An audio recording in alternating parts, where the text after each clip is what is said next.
Real talk. Let's talk about it. What's good, y'all? Welcome to the Real Authentic Growth Podcast. I'm Harold, and I'm doing this podcast to help motivate, help people grow. Also to help myself grow as I do the podcast with y'all. Today's topic is back to school. You know, a lot of us need to go back. You feel me? I can confess that. You feel me? But, not for real though. Today we got a special guest. I'm very happy to have her on the podcast with me. I know her for a while. Honestly, we've known each other for a long time. I grew up with her. So that should give you a little hint. She's a teacher actually, and she goes by Ms.G. So if that ain't give you a hint enough, I don't know what will. But I'm very welcome to have her on this podcast today. And today's question, what we gonna learn today, Teach? Let's find out. Schools back in session. So, like I said, special guest is Lil Sis. So, I'd like to introduce y'all to Mrs. Gopi. Tell me a little bit about yourself, Mrs. Gopi. My name is Desiree Gopi. I'm a first grade teacher, so I teach 6 and 7-year-olds. My free time, I like to hang out with family. I like to hang out with my little dog, Nova. I like to draw and do creative crafts. And so, yes, that's a little bit about me. That's what's up. By the way, I'm the one that taught her how to draw, so you teach a little something here, a little something there. But nah, I'm joking though. We both do draw though, and we the only ones that really draw in our family. So I got these cards for you. I'm doing a little something different this time. You feel me? So we're gonna have you pick out of these cards. We're gonna have you pick 3 out of these cards. Look, they're about 8, 7 of them. I don't know how many it is, but they got some of them in it. But so you just pick one. We're gonna ask you those questions. Let's see what you get.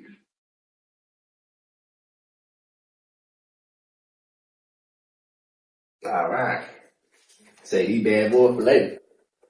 All right, let's see what you got. All right. So what are some tips you can give other teachers? Some tips I can give other teachers is just to always make sure you try your best.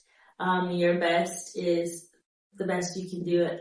And so just keep trying. Don't think that everything has to be perfect. If you don't get to a lesson or if you don't get to anything, an activity with the students, just try it again the next day. You're not going to get to everything. Sometimes things happen that derail the day. And so just keep pushing forward and just try your best. Another thing is just make sure that you know that you're only one teacher in the classroom, unless you have kindergarten or pre-K, but mostly you're that one teacher that all 18 through 24 of them have. So you can't always be a hero, okay? So reach the kids that you can, and hopefully someone else will be able to reach the other kids that you cannot reach. And so that's something that 2 tips I think are very important. Okay, that's good. And I agree with that. I've tried to be a hero myself, and it's draining. You can't be everywhere at once. So you definitely need to make sure you remember you're just one person. Make a difference in one, and then another. But don't try to do everything, because it's not possible. You feel me? Take a breather. How has your teaching different from others? Okay, some things I think that might be a little different. I don't know, I haven't been able to observe other classes yet because I'm a second-year teacher, but hopefully in the future I will be able to observe and see the differences and also get maybe some tips and support from the other teachers of how they teach things. But I feel like my class is very calm, it's very organized, and I think that's a good thing. When you come to my class, you feel like they know what they're doing, but it's a very calm community. My classroom is also very much a community. We work as a team. They have groups where they work together as a team to get a goal. And that really works well with them because it shows them about being kind to others and teaches them at the little age they are how to share. And so I think that's really good with them. I also have good behavior management strategies that I use. I have a token reward where the whole class, they get 5 things for the line. They get a treat. And then I also have the reading buddies where as a team, they work together to earn a reading buddy. At the end of the day, whoever receives they all get a prize. And so it's like working together, but also just fun ways for her to help them learn and focus in class. That's good. I like that. Let's see what else I got for you. Give a message to the kids out there that get picked on because they're smart or different. It's okay to be different. And everyone needs to stand out. You don't want to be like the next person. Be unique, stand out. And eventually that same person who's getting picked on for being too smart or getting picked on for anything, they'll be able to see that other person in the future and be like, I did it, I made it. And so just be aware that words are not going to hurt you. Okay. Just keep pushing forward because those words are just somebody who maybe is kind of jealous or maybe they see something in you that they want. And so you just have to keep embracing who you are. Thanks. Me as a kid, she was always the cool one. But me, I was the one that was acting cool because I would try to fit in with the crowd because I had ADHD and whatnot. So that made it hard for me to understand stuff and learn because my attention would go here and there. And so I would try to fit in with the crowd so that way I could get the attention that I felt like I wasn't getting. And, that got me into another place that I wasn't trying to be in and get me in trouble and this and that just because I wasn't listening or not knowing what I was going with. And I regretted that as I got older because I was like, I could have did this and did this, but I'm grateful for where I'm at right now. And I know God is helping me grow and learn and just become who I was called to be now. And now I feel like I can be the cool kid because just like her, she always knew who she was and she wasn't different. She did her homework, paid attention in class, listened. She did what she should do, which made her really cool. Me, on the other hand, now I'm learning how to be myself and love myself and be cool. You feel me? Now I feel cooler than I ever could have felt. You feel me? But yeah, that's just what I had. A little tad bit. And also to add on that, I feel like also everyone has a purpose. So maybe you might not have been the brightest in class. Maybe you might have not gotten the best grades, but you're still unique. And so find your purpose, what you're good at, because everyone has something they're good at. And once you find that, you'll be unstoppable. So just find who you are. Yeah. So what made you want to get into teaching? I always used to love to grade my teachers' papers when I was younger. And I always looked up to my teachers because I, for the most part, thankfully had very impactful teachers that were positive. And so I always knew that I loved grading papers when I was younger. And I was like, oh, I'm going to grade papers when I'm older. But then I knew that I grew to love kids and I want to help. And so I put all those together and teaching was it for me. So yeah. That's it, yeah. Cause when she was younger, she was more quiet. And my cousin, I told him, I was like, yeah, there's her teacher. He said, there's her a teacher, the quiet one? I said, yeah. He was like, oh, that's what's up. I said, yeah. So I'm glad you was able to speak to the kids and do your thing, and that's a passion, that's powerful. And the fact that you're able to show that just because you're quiet doesn't mean you don't know nothing. You're really smart. And that's why you're really being quiet, because you know things that can also hurt people, but you know things that can also help you. But it's up to you to choose what you want to do with that. So just, hey, watch out for them quiet ones now. I was one of them too. I got a lot of stuff I can say to hurt people, but I'd be like, nah, bro, it ain't even working, a lot of people said stuff to me, but I was like, nah, I ain't gonna say it. So, hey, be careful with them quiet ones. Now, they be knowing. Hey, they be knowing. You don't think they know, but they know. They know. Tell you.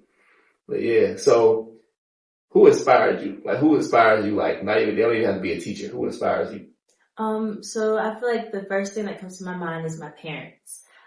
They didn't have all the luxury I feel like I had whenever I was younger. They gave us a lot, which I'm very thankful for, but they didn't have all that whenever they were younger. And so I feel like just seeing them grow, well, not them grow because they're my parents, but seeing that they've conquered a lot and that they have become very, inspirational to everyone around them. And so I feel like that's a very positive thing to look at because you don't have to stop where you are. Some people say, well, I had this when I was young, so that's why I'm like this. But no, you can learn from that. You can have a testimony or something that other people can look at and see like, oh, I can do it too. So that's what I like. Okay, I like that. Tell me a little bit about Nova. So Nova is my dog. She's a Yorkshire Terrier mixed with a poodle. So she's a Yorkie Poo. She is almost 1. She'll be 1 in June. And she's very energetic. She has a lot of fur. Very soft, but it's a lot to manage. But yes, so she's a joy to come home to after teaching. So yes. Right, yeah. She's a cute dog. Now, when you cut the fur off, she's a little less cute. Let's just say that. But nah, she's a cute dog. She's a cute dog though, for real. I like Nova. She do a little too much biting though. Or nibbling, whatever you want to call it. Playful. She's a little too playful. I'm like, come on now. So, what would you say is the most important thing when it comes to teaching? I feel like the most important thing is to just reach kids where they are. Like I've said before to a lot of people, is when you're like the first person they see, and you're the person they see the whole day. And so just be loving and caring to them, because you don't know if what you do can impact them later in the future. So if you're positive to them, it will impact them positively. And if you're negative to them, if your words are harsh and negative, they'll remember that, and it'll probably steal their progress. And so I think it's very important to just be positive. As a teacher, you're supposed to impact them positively. You're supposed to be the thing that they want to learn and grow from, and like be inspiration to the kids. Don't be something that hurts them, because if you do, they're going to remember that forever, and it's going to be something that a burden to them. And so just think about what you're doing, and if you don't want to be the teacher, then do something different, but always remember that you're that light to them in the classroom. That's good. That's good. Speaking on that, there's a book I'm reading, and they say something in it about how people don't remember the way you act. They remember the way you make them feel. So that first impression is key. So if you act a certain way the first time, that's usually what they're going to remember you by, unless you change their mind otherwise. So remember, it's about how you make somebody feel. That's all important. And another thing off of that, you shouldn't expect people to fully understand what you're still learning. In order to teach, you have to reach. I'll say that again. In order to teach, you have to reach. So when I'm saying that, I'm saying for the teachers out there, or for whoever it is that's trying to help somebody learn something, to help somebody learn something, the best is to reach their heart. Because that's what you listen to. Your heart listens, and it tells you how you should feel. Like I said about the way you make them feel, that's your heart. So in order to reach somebody, talk to their heart. Help them understand why you feel that way, or why you want them to feel this way, or help them understand that you care about them. So remember that. Let's see what I got for you over here. How do you help the ones that don't think they need help? I think just reaching out and showing that you care goes a long way. So maybe just keep letting them know, I'm here for you if you need me. And eventually they'll come to you. You can't force somebody to show that they want to do something, show that they care. You have to let them know that you care, and then they'll eventually come to you, hopefully, and receive what you have to give them. And so like if you're a teacher, if it's a student, hopefully they'll receive the learning and the support as soon as you show them that you care, you're there for them, and you're not there just to teach them and give them a grade and move them forward. That's true. I feel you on that. That's definitely true. Have you had any experiences throughout your life with good or bad Okay, let's scratch that out. Okay. Have you had any experiences throughout your life with good or teachers that need a little work? So I have had experience with good teachers, and that's why I became a teacher, because they inspired me. But also I've had some teachers that might not have a good impact as well, negative teachers. And it wasn't more so me seeing it directly towards me. Maybe I've had teachers who, I was a teacher's pet. Sometimes I would always like to do things for the teachers, and maybe had teachers that they like, go away, or, I don't need, like, just like the words you use. So the tone you use it. So you might be saying something nice, but the tone you use it shows me that it's not as nice. And so that's kind of what I've had, but I've also seen negative, words and negative teachers towards other students. And so I've always thought about that, and I'm like, I'm not going to do that if I become a teacher. I learned, like, the teachers, the way they speak to you also makes you act out also. Like, I had a lot of teachers be like, you should know this. You should know this already. This is something that I taught you the other day. Like, why you can't be like this person or this person? Why you not learning it as, like, I don't know. I'm still trying to learn that too, you know. They try to put you in a category with other people that's normal, but you're not normal, you know. You're different. So sometimes you may learn differently too. And that made me feel like I can really be myself and even trust the teachers to ask for help, because they always criticize me and my learning capability. And it was like, I don't know. I'm trying to figure out what's wrong with me too, you know, but gratefully God opened my eyes and helped me see, like, hey, it's okay to be different, you know, just be yourself, love yourself, you know. Also, to add on to that, that made me think about sometimes teachers will say, you can't do this, or they'll say, you don't know how to do this. But I've always told my students to believe in the word yet. So if they can't tie the shoe, I'll say, you can't tie your shoe yet. That doesn't mean you won't ever be able to. You just can't do it right this moment. And so I've always said that. Because sometimes they'll be like, I can't read. I'm like, you can read, but let's just say you can't read yet. Instead of, so that way you will be able to in the future, but maybe not right now. And so I thought that was very important, the power of yet. Okay, I like that. What did you learn from teachers that stuck with you? I learned a lot from my past teachers. I've learned to always come in positive. Your energy will definitely move to the kids. So for example, if you're sad or if you're upset, you've been going through something at home and you come to school, they're going to feel that energy by body language or by your facial expression or the way your tone is. And so just kind of have to fake it sometimes. And just, if you are positive, it'll maybe even make you feel better by just showing them that you care, showing them that you came with a good attitude. It will help you even with teaching, because you don't want to teach whenever you're down, and it'll make you feel even more down, and the lesson won't be received because the energy is not there for them to receive that lesson. And so just coming positive, and that's very important for me. Also just making sure that as a teacher, you're organized. That also helps a long way. Being organized, it helps you with a lot of stuff. It helps your lessons go by more smoothly, the transition. So just making sure that you're ready to teach. Don't come in the day and say, okay, I'm going to get some papers.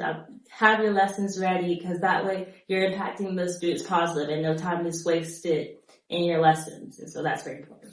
Okay, that's good. And speaking on that, you said the energy. So what would you say to the teachers that want to know how do they come into the classroom with a positive energy if they're not feeling that outside?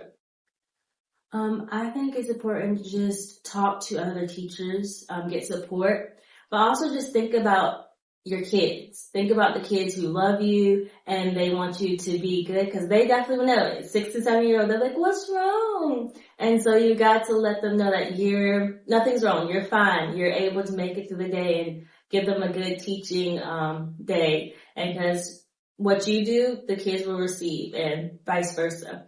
And so just reaching out to other teachers, but also maybe receiving therapy if you need to, different things, self-care, different things to help you become a teacher that they need in the classroom. Okay, so do y'all have like a teacher support group? Yes. Okay, and what is that for more so? More so for counseling, but also just even you don't even need to go to the teacher support group. Just talk to the teachers beside you. Tell them how you're feeling, or maybe ask them some questions. Because if you have a good team, they'll be able to support you no matter what. So that's what I'm saying. Reach out to your team, and they'll maybe give you support that you need. Instead of needing to go to counseling, maybe just reach out and ask for help. Okay, I'm glad that people now understand that therapy actually is helpful, and they don't see it as, oh, you're crazy. Nowadays you really need somebody to talk to. And I mean, everybody needs somebody to talk to. So I mean, it's good to have that person.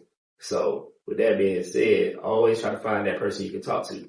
Cause at the end of the day, you might be trying to help everybody else, but who's helping you? Who's there for you when you need to talk to somebody? Make sure you find that person. But yeah, I definitely agree with that. And I know you said that kids can tell the difference. So how would you say they can tell the difference? So I think it's mostly if you're a bubbly teacher and you're always positive, they can see when you're not too positive. Maybe you're not walking right, or maybe your facial expressions are not they always are with smiling, and your voice might be more monotone instead of the bubbly that you normally are. And so they can tell by your facial expressions, by the body language, and by the way you talk to them, or maybe you might be more closed instead of open to them talking to you. You might say, go away. They'll know that and they'll receive it. And trust me, these kids are very smart. They know whenever you're not in the best mood, and they give off that. And so they'll probably do the same thing. They'll be in a bad mood as well. So you would say, like you said earlier about the tone. So the Yes. tone plays a major impact on it. Okay. Yeah, kids are very smart. They really are, yes. They're really smart. So would you say sleeping impacts your role as a teacher? when it comes to teaching. Definitely. If you don't get sleep, it'll show. And then like when you teach, you're teaching a long day. So you want to make sure that you have given your best. You're giving 110% of yourself. And so you got to make sure that you get the rest you need. And so of course, like people should be sleeping about 8 hours or more a day. But if you can get to all that realistically, because as teachers you have things to do, grades, papers, and everything. I understand. Because I have it. So yes, so just make sure you get as much sleep as you can. Don't try to go to bed at 1 o'clock knowing you need to be up at 5. 4 hours of sleep is not enough. It's not. Yes, and so just make sure that you're there for the kids. They need their teacher in the classroom. They don't need like a half part of their teacher where like you just are very tired and you're not able to give your best because they need that. Right. Yeah, I know energy plays a major part too. So I know 'cause like, as a firefighter, we do demos for kids at schools, and what demo is basically like you showing them a fire truck, just saying, hey to the kids and showing them what we do as firefighters. And with that, when I first started, I struggled a little bit because I was like, there's a lot of little kids, and I had to grow into that. My cat was like, man, come on, go ahead and talk to the kids, you know what to do. And I said, I don't know what to do. I don't. But I watched him as he talked to the kids, and he was saying like, it's good to meet them where they're at. So as kids, we're taller, so we need to, as adults, we're taller than the kids, so we need to meet them at their level. So maybe get on our knee, like, how you doing? Eye contact, don't intimidate them because that's how it is kind of when you're like standing above them. So, I'm grateful that he taught me how to help talk to kids, because at first I did struggle with that. So, and plus monotone, like a lot of people have told me like my voice can be very subtle and it stays at like a level point. So monotone is basically like your voice not really changing at all. And kids, they find that boring, So kids, you gotta kind of come with a kid energy, like, hey, how you doing? How you doing? Change the pitch of your voice, And I'm hoping I'm getting better with that as I talk to y'all. But definitely let me know if I can do more work because I know there's always more work to be done. You feel me? But I'm very grateful to know how to talk to kids more now, especially the fact that we both teaching basically in the same in different areas. We're teaching kids, trying to help them grow, help the youth. And, I know we spoke on it before, about how much of an impact we make on the kids because the kids are the future. And so you don't want to be a stumbling block or a stepping stone that they have to not trip over because you're treating them a certain way. You want to make sure you impact them in a positive way, not a negative way. So them hurdles, when you jump over them hurdles, you don't want to become the hurdle. You want to help them jump over the hurdles. You feel me? But that's something I thought about. We'll be right back after this quick commercial break.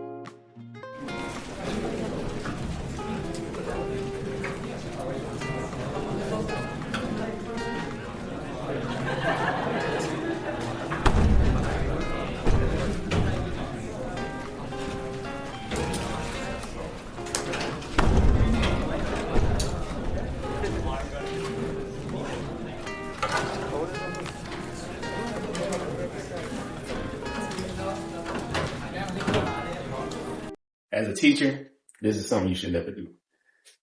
I've witnessed this for myself when I was younger. And most of y'all have also had this experience.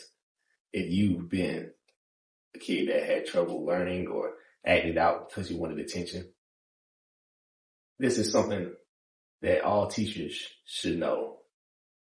It's not about how you act. It's about how you make them feel. How are you making your kids feel? How are you making the people that you're teaching feel? Let's try this again with a better approach.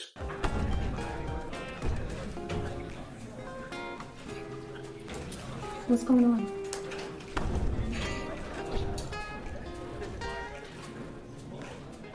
It's okay. I'll help you.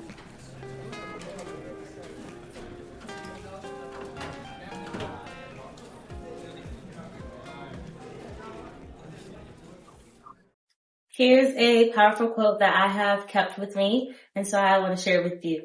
As a teacher, I possess tremendous power to make a child's life miserable or joyous. I can be a tool of torture or an instrument of inspiration. I can humiliate or humor, hurt or heal. In all cases, it's my response that decides whether a situation will be escalated or de-escalated, or a child will be humanized or dehumanized. Remember that. So what is important to you about your teaching, the way you teach? I think it's very important to not just, because we have standards, not just try to get a standard done, but making sure that the kids actually understand. Pull in small groups, because some kids need that. To reach every child, you need to meet them where they are. And so some kids need to be taught to one-on-one. They can't be taught in a whole group setting. And so just re-teaching your kids what they need and making sure that you're striving for excellence in your classroom. So striving to make sure that not only one kid gets it, but almost every kid or every kid gets what they need. And so that's one thing that I think is important, just meeting them where they are and where they're at, and then taking them as high as they can go. Right. I read in a book that I'm reading now also that it was saying how you can't bring somebody to a 10 if you're at a 7. So make sure as the teacher or the person that's mentoring or the person that's trying to help somebody else, make sure you're where you need to be at to help them come up to where you're at. Because if you're not up here, then they're going to plateau right here with you. And you're not helping their growth because you're not growing. So make sure you grow while they're growing. Exactly. Yeah, so this is a question that popped up just now. Mm-hmm. So do you feel there's a difference between being a female teacher and a male teacher? Do you feel like there's a difference in that? I do think that the different races or ethnicities or genders of teachers can affect it. And sometimes, they just need to see that person that looks like them. So like in school, not in school, at home, whenever I was watching TV, I wanted to see someone, I got excited when I saw someone that looked similar to me. And so I feel like male teachers, they have a influence to reach students that are boys because they see, oh, that's someone like me. That means I can do it. And so they just need that person that's like them that says, okay, this isn't impossible for me. It's impossible for me to reach that goal because they did it. And so sometimes you just need that one person to inspire you. And so I think it does make a difference, whether it's races, that person looks like me, so that means that I can do it. Our gender, which is same thing as race. So yes, I think they need that person because that helps them know that I can do it too. So That's good. I know you mentioned to me something about mountains before. What was it that you were saying about the mountains? So I feel like teaching is like every day is different. You're gonna have your good days, your days that bring you joy, that you're gonna want to come the next day for it. And then there's those days where it's not too great. And so it's like a mountain or a hill. And one day it's up and then the next day it's down and it keeps going. It's not gonna be like a whole year where everything's great, sadly. It's just like there's those days, but you gotta just keep pushing. You're gonna have challenges, but you know that you're here for a purpose. And so push through that challenge and then get forward, and then you can tell other people how to push through as well. That's facts. I like that. So there's a scripture that I saw that I like, that I thought about earlier. I will instruct you and teach you in the way you should go. I will counsel you with my loving eye on you. So that really stuck out to me for some reason. I was like, what is that saying to me? But I thought it was really good. So I'm going to ask you, what does that say to you? And I'll say it again. I will instruct you and teach you in the way you should go. I will counsel you with my loving eye on you. So what does that mean to you when you hear that? Yeah. So I think to me that means everyone can be a teacher. And so not just like in the classroom, of course, but like you're teaching everywhere you go. And so just being positive, just showing them a good path of where they should be. That's what one thing it means to me. It also means, like I said before, how you are that person that needs to show them love and care. Because unfortunately, some kids don't have it at home, and you're that person that lets them know, I matter. And so they need to know that in order to push them forward, because sometimes their parents are able to do that for them, show them love and support. And so it's very important for you to be that guide for them, you to be that light, to show them you matter, you can do it, you can be something. And so yes. I agree with that. And to me, I feel like it was saying, as a teacher, if you're going to call yourself a teacher, or even be somebody that helps somebody, like she said, guide them, you should have a loving heart towards them. You should care. Because if you don't care about them, you're not going to care for them. So you should make sure that you teach them in the way they should go, with a loving eye. So you want them to do their best. Teachers are meant to help. So don't be somebody that's not helping people grow. Because like you're hindering people from their growth, and that's not cool. You know, that's just my input on that. But that's what I thought about. So me and her are 3 years apart. So a lot of teachers that I had, she ended up having. So what did the teacher say to you about me whenever you came through their class? So that goes along with saying don't judge any child. Don't judge them by the looks. Don't judge them at all, because when you judge students, it impacts the way you treat them in the classroom. And so I had some of my brother's teachers, and he's very hyper, very all over the place, while I'm very calm and quiet. So they were very shocked to see the difference between us. And whenever I came in, they were like, "Oh, you're Harold's sister." And I was like, "Mm-hmm." And so they were just shocked to see, oh, she's different. They expected me to be very similar. And so that's very interesting. So yes, that's what it was. Right. I know that I'm grateful that I got to impact their lives, you know, and they can see the difference between siblings, you know, and I know they're going to remember me. Yes, because there's not too many good things. Yeah. And I left the impact, and I'm grateful that you was able to change the impact that I had on them to a more positive impact. But I'm pretty sure the next one that came was another negative impact. Yeah. And then maybe the one after that is another positive impact. Yeah, So just like that. There's 4 of us. It goes boy, girl, boy, girl. Me, Dez, Keyshawn, and Grace. Yeah. And you got me, you can basically say she's the quiet, I'm the storm. The quiet in the storm, you feel me? So we got 2 more quiets in the storm, even though the last one is actually pretty talkative. But she's a good kid though. The other one, he was like me. He was smarter than me though. I give him that. He was smart. But yeah, you know, it was funny hearing my mom say, "Yeah, they thought Desiree was gonna be like you." They thought, and the principals knew my name by heart. Yes. I mean, by heart, and so it was funny. I'm sorry to put that on you because I know they was looking at you like, "What you gonna do next?" It's not real. It can't be real.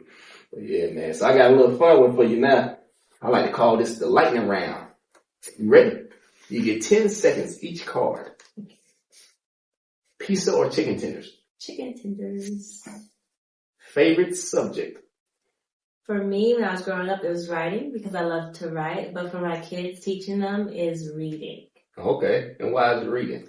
I think I just love to see the growth between the beginning of the year and the end of the year. And then reading is also a hard challenge for them. And so it's really great to see them conquer challenges. So. That's lit. Yeah. I never was a big fan of reading. I was when I was like a kid, but then I got a little like, man, this is too much work. And now I feel like God giving me a hunger to learn and grow. And so now I'm reading like 4 books at once, you know, and I'm actually learning them. I'm not just reading them to read them. I'm actually like applying what I'm reading because that's what matters. If you don't apply it, then what's the purpose of reading it? Exactly. You know, house or hotel? House. Why a house? Because a house is a home, whereas a hotel is like for like vacations. And so you come back from a hotel, but you can't come back from a house. You live there and it's very comfy and homey. So yeah. True. I was going to pick hotel because that sounds like vacation. That sounds like fun. You feel me? Can't always be a vacation. That's you gotta true. come back to real life. That is true. And when you come back to real life, that day you be like, oh, it's a drag. Mm-hmm. All right. Name 3 of your favorite things to watch. Okay, so I like to go back to my old days. So when I was younger. And so I like to go back and watch like fun, like musicals, because I love musicals. So like High School Musical was one of my favorite. I also love That's So Raven. That's so Raven. So I like to go back and watch those just to feel like a kid again, because you know you still need that kid in you no matter how old you become. And so I think that's good. I love Suits. I love All American. They have 2 of them, so Homecoming and the regular All American. Those are great to watch. And so yeah. Yeah, those are some good ones. You think they're coming out with a new season? I hope so. I hope so too. It was pretty good. All right. What would your spiritual animal be and why? I think my spiritual animal would be a cheetah. I think we're a little on opposite ends because cheetahs are fast and like fierce and like brave and like not fearful. And I used to be fearful at the beginning of the year, and so I think I'm more opposite, but I love like cheetah patterns and wearing cheetah and stuff. That's what's up. When you was saying what a cheetah is to you, I was like, but that is what you are. Like you're fierce. You have the courage. You have, I wouldn't say fast. You're not that fast, but you're fast thinking. We go with that with fast wisdom. And you're strong, you know. And so just because you're not very energetic don't mean you're not the other stuff you would describe. I feel like it takes a lot of courage to teach kids. Yeah, that's true. You deal with a lot of parents. Yes, that's definitely true. So yeah, I feel like you have all the characteristics. So definitely don't forget that. Who was one of the favorite teachers and why? So I don't really have a favorite teacher. I have a lot of teachers that impact me along the way. Mm-hmm. And so I can think about a bunch that come in my head. But it was just always those teachers who were there for you. They were at school after hours to wait by the door for kids to come to talk to them. They can say you meet after school. So, because some teachers just say that and then they're out the door. And so you can show who is really there for the kids and then who's just there to teach. And also just like they were really welcoming. Those are the teachers that stand out to me when you're nice and and also you just gotta think about which child you're teaching.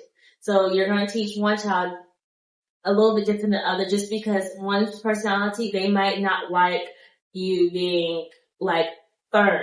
And so sometimes you just gotta reach them where they are. You know, some kids, they do well with firm. Other kids, they get scared of you when you're firm. So you gotta be sweet to them. And so you just gotta reach them. And so that's kind of what stood out to me. Like the teachers, they knew I was like more shy. They were always just and I was sweet as well and I didn't get in trouble. So they need that firm tone with me. So just using the right tone with the right student. Yeah, I had firm all the time. Definitely. I'm in class. Some was a little gentle, you know, but yeah. By the way, I got you a gift. That's for you. I'll let you open it up. For the ones that's listening and not watching, she's opening a gift at the moment that I've gotten her. So she's opening the package as we speak, and she's taking off the, you get a little ASMR right now. Yeah, get a little going, but yes. Love it. Yep. For the ones that, can't see it, I will put an image of it also on there so you can read it too. If you like, you can read it. Okay. Also, it says teacher, a guardian of wisdom, passing down the knowledge of generations past and instilling a love of learning that will last a lifetime. They are the keepers of our intellectual heritage and the architects of a brighter tomorrow. See also world changer. World changers.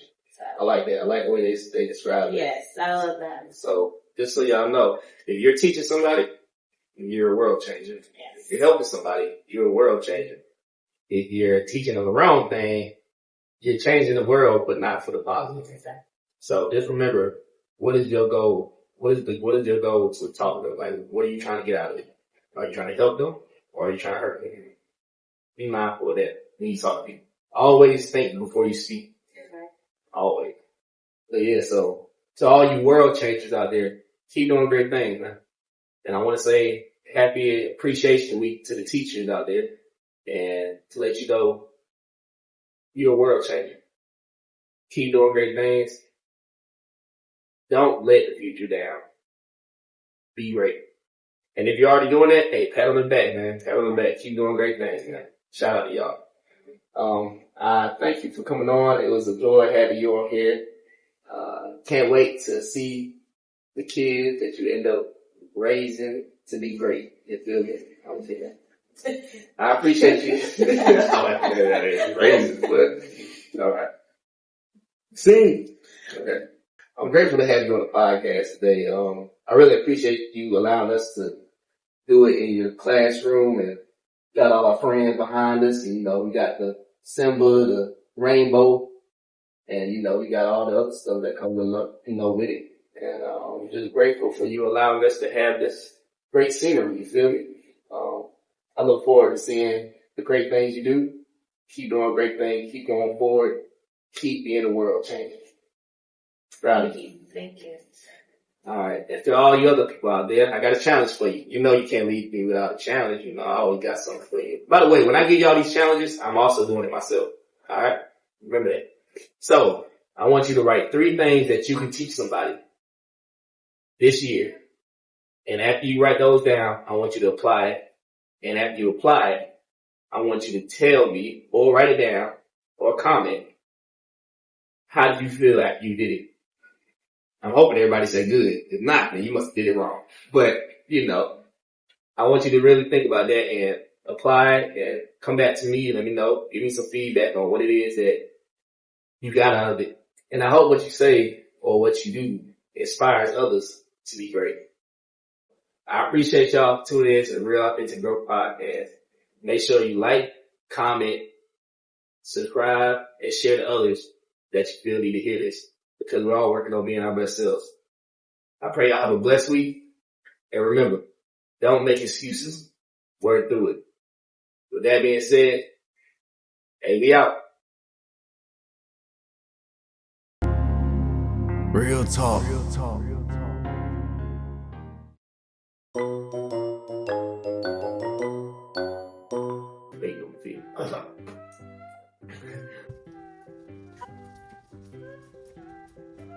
What you doing? Why you say that? I don't do that. That's what I'm laughing. It's okay, I'll help you. Guess we should have paper on. Yeah. Yeah, let's get some paper. Here's an important quote I've learned that will always impact me, and I've always learned to read. Keep going.